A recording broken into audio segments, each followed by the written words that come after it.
تلی تمام جانداروں کے مدافعتی نظام کا ایک اہم جزو ہے، لیکن تلی کہاں ہوتی ہے؟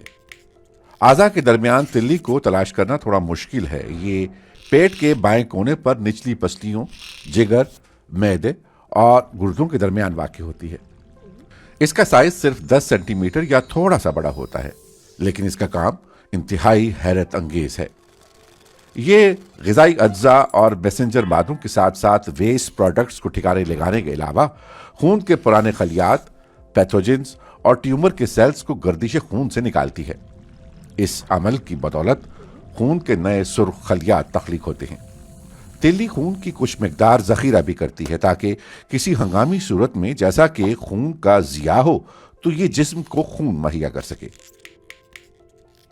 تیلی میں خون کے سفید خلیے بیماریوں سے لڑنے میں مہارت رکھتے ہیں۔ اگرچہ تیلی اہم انسانی عضو ہے، لیکن مجبوری ہو تو انسان اس کے بغیر بھی زندہ رہ سکتے ہیں۔